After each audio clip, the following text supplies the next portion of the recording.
को हमें इस जीवन को बहुत ही अच्छी तरीका से महत्व से समझना चाहिए। हमें अपने प्रभु के परमात्मा के नाम भजन से एक पल भी हमारा ध्यान टूटना नहीं चाहिए और चलते भी फिरते भी जागते भी उठते भी बैठते भी हमें प्रभु का नाम याद रहना चाहिए, क्योंकि यही एक नाम जो है वो ही हमारी एक अनामी मंडलों का है, अनामी हमारे घर का। बाकी तो इस शरीर का कोई भी अंग, कोई भी हमारी जो है सोच समझ विचार या कोई भी किसी तरह की हमारा बॉडी का कोई अंग भगवान के घर में नहीं जाता, प्रभु के घर में जाता है। कौन? परमात्मा का पावक है। और परमात्मा का हमारा जो सतगुरु प्रभु भेजता है, जो सतगुरु आता है प्रभु जब भेजता है वो हमारे साथ था। बाकी इस संसार में कोई चीज हमारे साथ, लेकिन संसार में हमारे को हमें ये जो हमारे अंदर ये मोह ममता बैठी है, हमारे अंदर ये जो हमारे अंदर 5 चोर बैठे हैं, ये हमारी जिंदगी को बदलते रहते हैं, हमारी जिंदगी को ये भुलाया करते हैं और हमारे को सही तरीके पर सही मायने पर नहीं आने देते। काम है, क्रोध है, लोभ है, मोह है, अहंकार, इसमें हमारी जिंदगी चली जाती। तो हम अपने आप अपनी जिंदगी को जो प्रभु के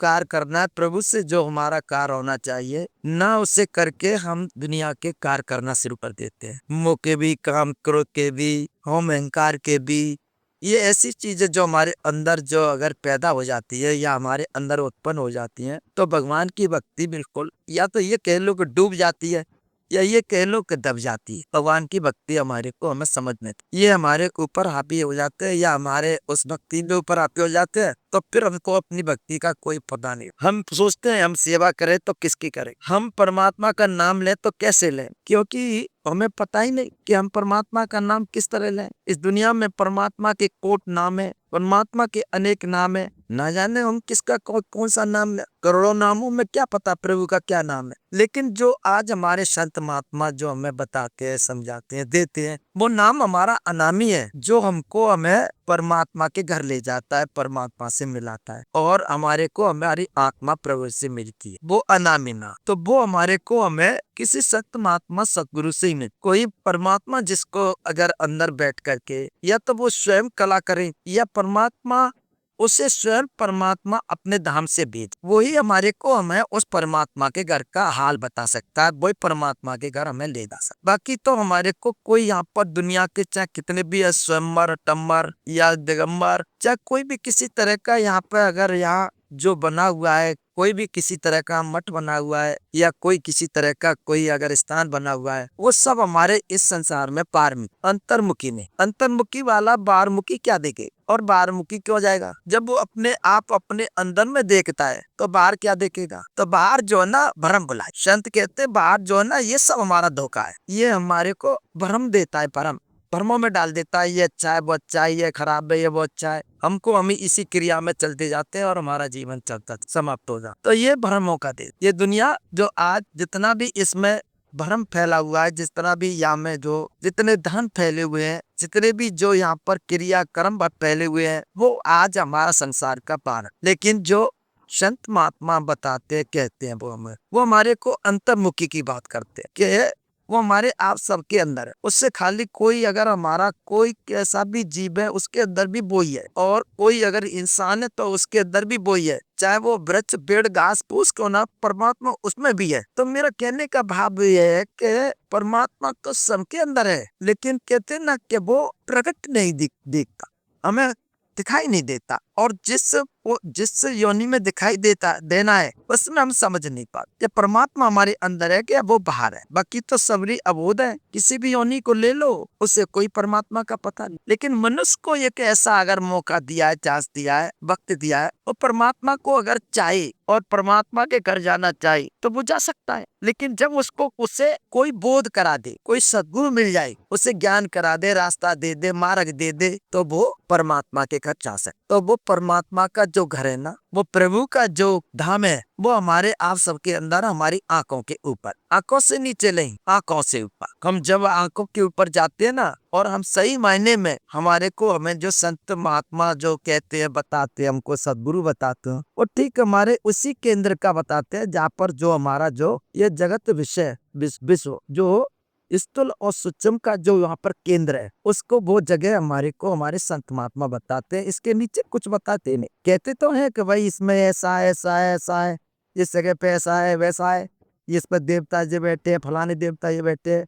लेकिन वो ये नहीं कहते कि तुम यहाँ रुक जाओ, वो नहीं कहते कि तुम इनकी पूजा करो, वो कहते नहीं भाई तुम अपने केंद्र पे आओ। और केंद्र हमारा को जो है ना, वो हमारा जो है ना, ये स्थूल का सूक्ष्म का केंद्र हमारा ठीक बिल्कुल माथे पर है। और वो हमारा एक, उसको हमारे संत महात्मा कहते हैं कि वो केंद्र जो है ना, वही हमारा सहस्त्र कमल है। और उस सहस्त्र कमल पे हमारे को जब हमारा ध्यान टिकता है, हमारा ध्यान लगता है या हम टिकाते हैं ध्यान, तो सही मायने में हमारा जो है ना, ये पहला स्थान, ये हमारे शरीर को स्थिर करना और शांत शांत करना। कोई भी हमारे अंदर किसी तरह की कोई भी मन इंद्रियों का दौड़ना भागना ये नहीं, यहाँ पर स्थिर हो जाना। तो ये जो चीज हमारे अंदर स्थिरता आती है, हमारे अंदर जब हम स्थित होते हैं, तो हम बिल्कुल अपने आप अपने को खो जाते हैं। हम अपने आप को अपने को भूल ही जाते हैं कि हम या बैठे हैं या हम लेटे हैं या हम सो रहे हैं। हमें ये नहीं पता कि हमारा क्या हो, क्योंकि हमारा जो ध्यान है,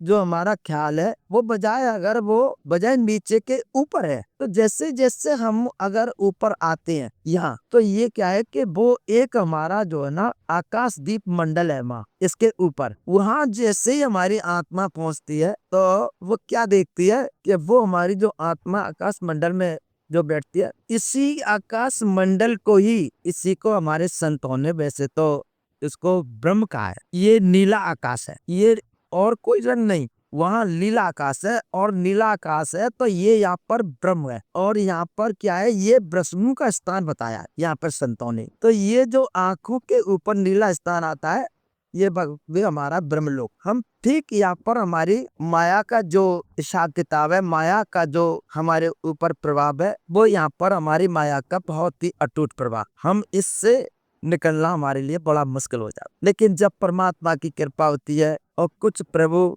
संत महात्माओं की कृपा होती है, कुछ हमारी आगे नाम की महिमा होती है, तो हम ठीक इस आकाश से जब निकलते हैं ना, तो हम एक जहाँ जिसको हम कहते हैं ना दुरियापद, त्रिकुटी का मंडल, वहाँ हमारी आत्मा पहुंच, जब इसमें से जब हम दुरियापद में पहुंच जाते हैं, आंखों बिल्कुल त्रिकुटी पहुंच जाते हैं, वहाँ हमारी आत्मा क्या करती है, तीनों शरीरों का त्याग करके और फिर हमारी आत्मा जो है ना, जा करके अपने आत्म रूप शरीर को, आत्म रूप को देख करके वो उस अमृत लोक में नहाती है, जो अमृत कुंड भरा हुआ है। और उसमें जब हमारी आत्मा नहाती है ना, तो सही मायने में जो भी दलदर है, जो भी हमारे ऊपर उसका जो मैल है, और जो भी उसके ऊपर जो जैसा भी उसके जो भी कुछ उसके ऊपर वो है, वो बिल्कुल साफ हो जाता है, धन जाता है।